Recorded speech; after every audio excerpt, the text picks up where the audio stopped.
Talking Tuesday is back, baby. Well, kind of. It's a hypothetical version. We are expecting at the Podcast Daily on a Tuesday with Bill Landis and Austin Ward to hear from some Ohio State mid-year enrollees, probably the transfers, maybe this week. None of that stuff is definite, but we're going to act like it is. We were given some indication, a heads up that might be occurring this week. We might be hearing from the new coaching staff next week as Ohio State adjusts this spring schedule to recover from the national title run, pushing back the start of spring practice until St. Patrick's Day on March 17th. So we're hoping for that. And if we get it, Bill, what questions would be on your mind for a Transfer Tuesday? A Transfer Tuesday. What's it like for Ohio State to once again be building its roster through the portal? Oh, yeah. Get the people fired up. Get me fired up right away to kick this week into high gear. No, it's just 5 guys. It's 6, I guess, technically, but again, not a robust transfer class for Ohio State, which I don't really think it'll ever have. So I don't know. I guess I would go toward the offensive lineman first. You would? To not disappoint or maybe disappoint. I mean, both of them are fascinating players. The 2 tackles they brought in, Ethan Onyanwa from Rice and Phillip Daniels from Minnesota. Onyanwa, to me, is maybe the more interesting of the 2, just because it seems like he had pretty viable NFL prospects just based off some of the reaction when he decided to transfer to Ohio State. And I know like the kid from, where is he from? Nevada, who went to Oregon, Isaiah World, I think is maybe considered the number 1 tackle transfer by a couple of the transfer portal / recruiting outlets. But it was weird to me that the reaction to Onyanwa moving seemed to be, I don't know, like a little more confused by him doing it than World. It's like, oh yeah, World like has to do it because he has to improve his draft stock. It's like Onyanwa could have just went to the draft now. So, and maybe I'm reading too much into a couple of reactions, but he's a really intriguing prospect because of his size. Like we've seen him a little bit, or we saw him a little bit during the playoff run at a couple of the practices, and he like walked by me walking on the field for one of the games, and I don't have to like look up at people a whole lot, and it's just like this dude is massive. I don't typically feel small even around football players, but I felt pretty small being in close proximity to him. But then like you watch the way that he played, and like he doesn't move he doesn't look encumbered by his size. He moves incredibly well for a guy who's as big as he is. And then you think about him getting to a place like Ohio State where he'll probably change quite a bit physically and perhaps even improve upon that athleticism. And it's just hard to like not be really excited about what he can become. So that's I guess a long-winded way of me saying like I would just want to like drill down on that decision a little more, because there are guys who no doubt maybe transfer to Ohio State with the thought process of, I need to like check this last box before I'm going to go to the league. And I think Onyanwa does fall into that category, but I also maybe think he could have been okay had he not done that based off the way some people were talking about him. So then like, why did he do it? What was the package of motivation there for him, I guess, to come to Ohio State? I mean, I think we can reasonably assume that part of that package is financial. Well, sure. Yeah, that goes without saying. I know it goes without saying, but I mean, like significantly so. And this is a little bit of combining multiple different players and different opportunities, but like Ohio State put an amount of money together so that Josh Simmons had something to think about, during that recovery time and preparing for, not just getting his body right, but getting ready for the NFL Combine. I guess he's ready to actually work out. Bobby Carpenter mentioned that on the show, the live show on Monday, that like he thought that Josh Simmons would be able to do that. But even setting all that aside, Ohio State put a lucrative offer on the table. They were going to have to spend that for an NFL caliber left tackle or right tackle, or both, as it turned out, perhaps. But Josh Simmons was going to have to say no to that. But once that money was raised and earmarked, it was still going to go to somebody. And so then that shifts to the conversation to, well, could Ethan Onyanwa have been in the NFL draft and taken reasonably high? I think the answer is yes, just as it would have been for Will Howard a year ago. So as you said, if you're checking another box, if you're proving that you can compete at the highest level in the Big Ten, highest level in the college football playoff, what does that do in turn for your draft stock? If you can make a good amount of money up front while also, solidifying yourself at the highest level of college football, which is, Will Howard. Is it a perfect like for like comparison? Probably not. But I think if you mix and match some of what would have been involved for Josh Simmons along with Will Howard, you kind of get to where I think Ohio State and Ethan Onyanwa wound up. But I'm speculating. That would be my question for him as well. Well, you have to figure, like, not that I care too much about the dollar amounts necessarily. I just mostly care about whether or not Ohio State is competitive the way it needs to be, and that certainly seems to be the case. But like, I'm aware of the jump in money if you are going to be a third or fourth round pick and then suddenly become a first round pick. But you only, I guess, like, put that off, and I don't think the money has to be equal to what you would make as a third or fourth round pick necessarily, but it has to be pretty good. So like, Onyanwa to me is also like, I guess just like not that I needed it, or I'm not even sensing really that Ohio State fans needed it, but Ohio State is capable and willing to like play ball in this new world and be competitive with whatever that dollar amount needs to be to go out and get a player like Ethan Onyanwa, or frankly anybody at any position. So there's like some reassurance that comes with his addition, but most of it for me is just like about the player and what that ceiling is, because it's just he has like, Josh Simmons is like, it's a shame he's injured because he'd really be dominating draft talk, I think, if he wasn't. But everyone raves about his athleticism. And I think once more eyeballs land on Ethan Onyanwa in an Ohio State uniform, people are going to be saying the same thing, but his comes in a 6'8", 340 pound package, which I think tends to make it a little more captivating. He was not really difficult to pick out during those open bowl practices, right? Like, we knew who he was he didn't have to take his helmet off. I thought he was like a dude from the NFL and like came by to watch practice or something. Like, nope, that's the new left tackle. I was like, all right. It was the mountain from Game of Thrones out there. And I think that like, if he is penciled in, slated, projected, if he's going to be the left tackle, you'd understand why that would get maybe more attention than Philip Daniels. Even when Daniels signed up, it's like, well, it's a limited starting sample, like 4 games, right? And could he kick inside? Does he need to play guard? I mean, Ohio State doesn't need guards. Like, the interior is covered. So certainly it feels like the expectation there is that he would be playing right tackle. So then that conversation for me shifts a little bit to like, leaving the state, proving yourself elsewhere, the chance to come back home, the initial recruitment, the re-recruitment. What was that like? Because I think that part is fascinating, and we've seen this happen with Ohio State, a handful of times now, where the recruitment doesn't work out, or they aren't as aggressive up front. The door's not closed on either side, and they wind up working things out and coming back together down the road. And it does feed into this larger question of like, is that just the way that it's going to work for offensive linemen, period? Because they don't want to pay huge dollar amounts up front. Now, Philip Daniels is not in that spot. He was not David Sanders. So those are a little bit different things, but I wonder about the future of building, recruiting, developing, transferring, everything when it comes to the offensive line. And I blame you for that, because it's a way that I never would have considered it before.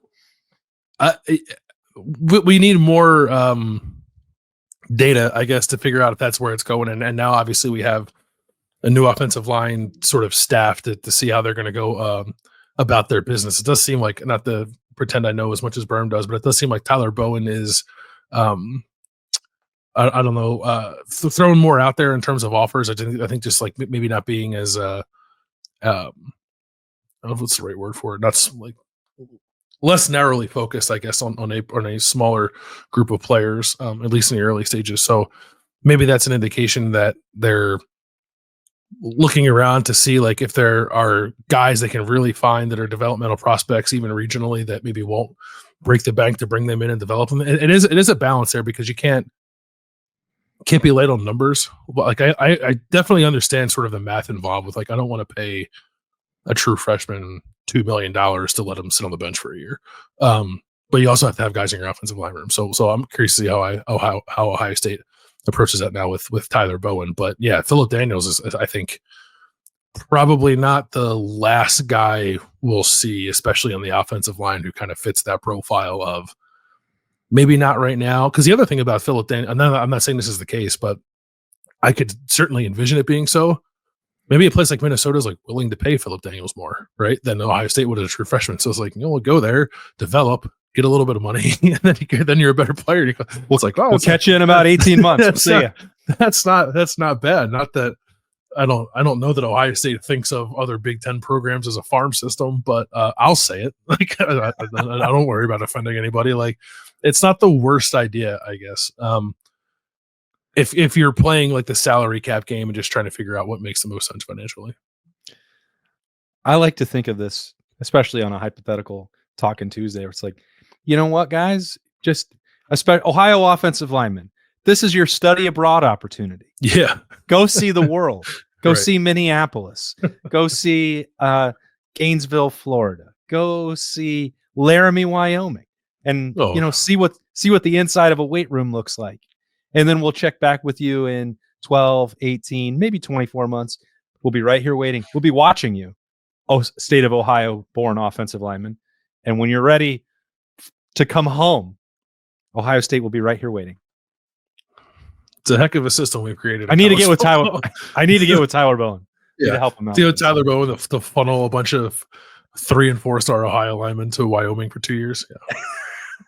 Well, we got there. I think it was an accident, a happy accident. All right. So if it's not offensive line, I'm going to assume that you're just going to be offensive line adjacent with the next person that you want to talk to. Am I right? Well, I don't want to steal your thunder either. So like, I would wait in line behind you to ask Maxx Clare questions, but yeah. I mean, it's like, why? Like, right?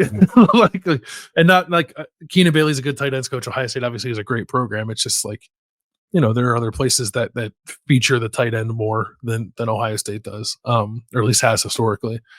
And Maxx Clare, as we discussed, is a pretty prolific pass catcher. So what in his mind, and maybe it's just like, I'm going to the draft no matter what. I'm less concerned about my catches and I want to go win championships. And that's a fine answer. But I just want to, I want to know a little bit more about the thought process there, because I'm sure Maxx Clare had offers from a lot of schools that probably promised him the moon and both financially and also in terms of what his role would be within that offense. I think that is why it is such a pressing question for me. And it doesn't matter what he says the answer is, to be honest with you, because he made the choice and he's at Ohio State, and it's probably a dozen factors that play into it.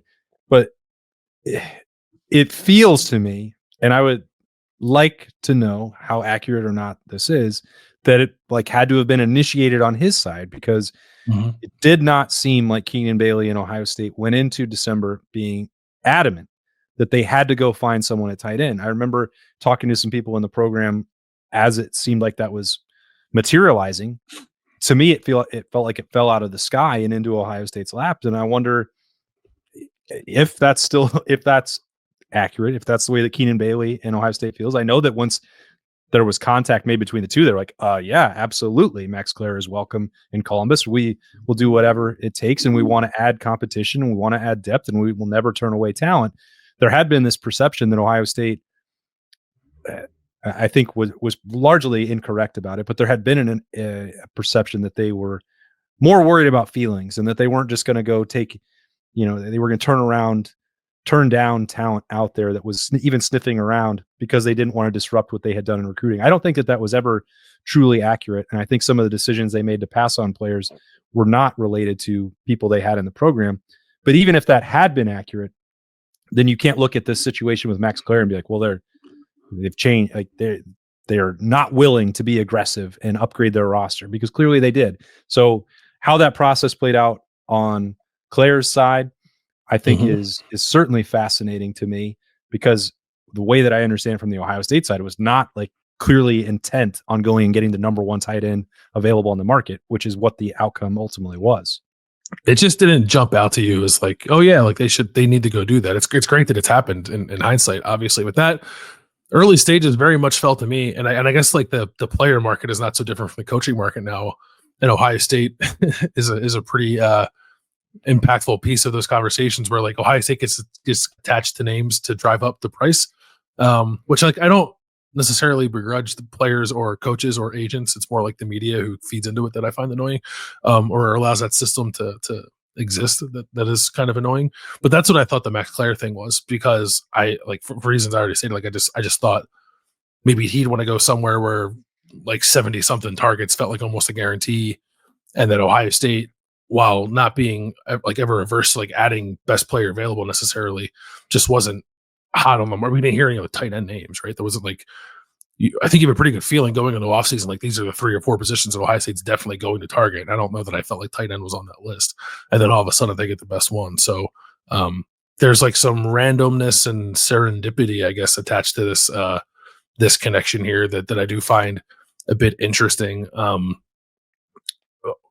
And then also like what it could mean for the offense too, because it's just like Cade Stover was a good receiving tight end, and like we gave him a 4th round pick in the NFL draft because of that. But this feels very different. Just the type of talent that they're going to add to that room, and what it could mean for how the passing attack like truly looks different. Like I know we do this every offseason with the tight end position, but if it was ever going to be true, it would be true, I guess, with this particular guy. So it's hard not to be excited about that either. Yeah, I mean, I felt like there was like a Cam Ward thing going on here. Like somehow Ohio State got attached to Maxx Clare so that Oregon had to pay more money to land it. Like that was what I thought. And then I asked people at Ohio State and was like, is there anything going on here? And they're just like, you know, you just get the dots back. It's like, I'm like, okay, maybe it is real. So it was very, very unexpected. And I think clearly a huge addition.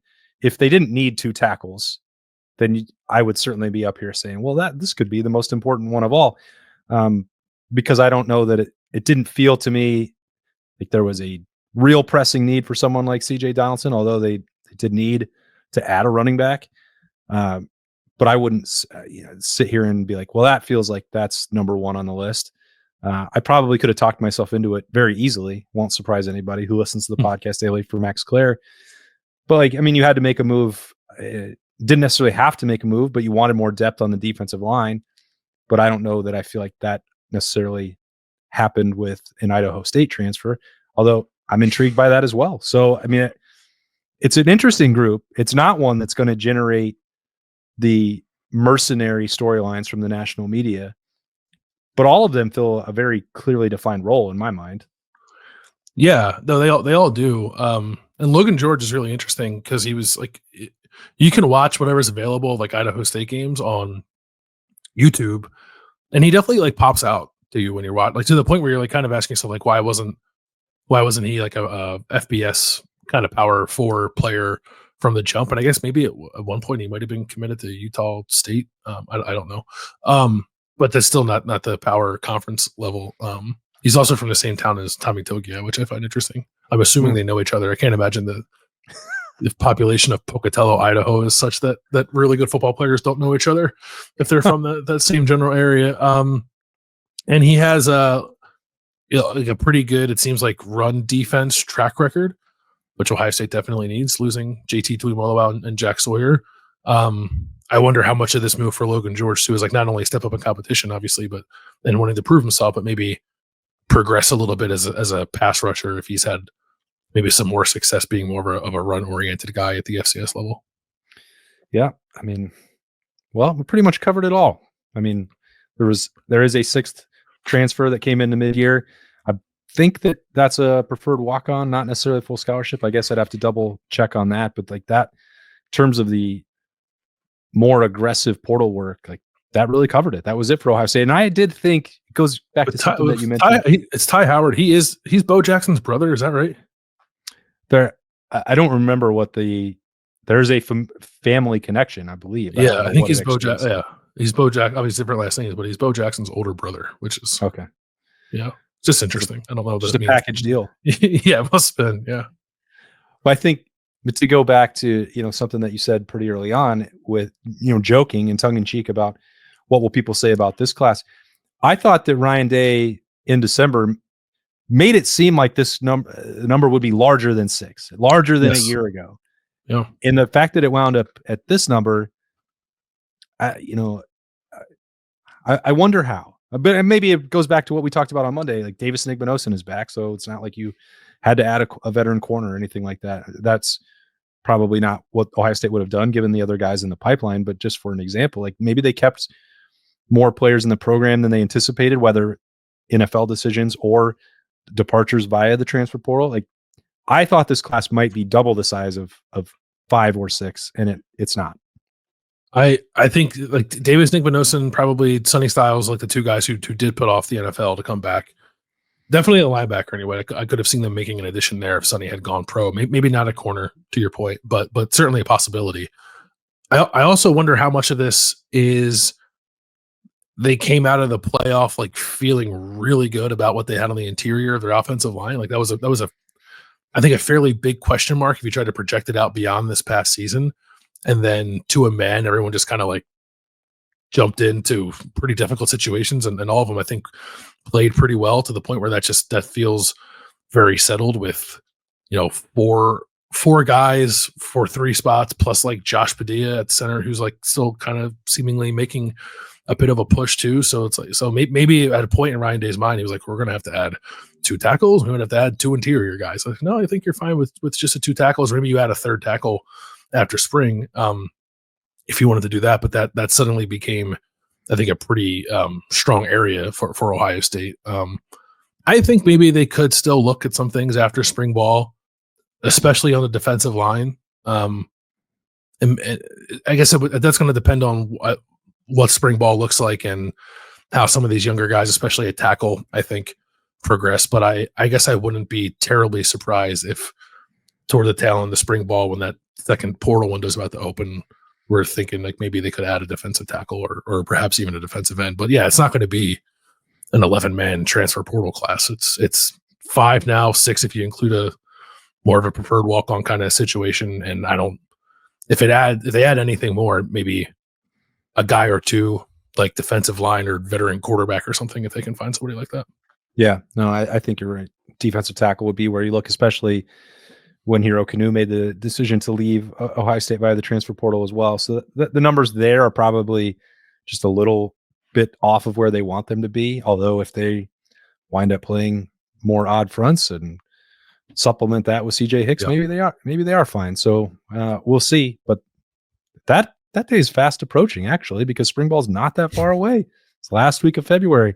I don't believe it. Just imagine if it was next week.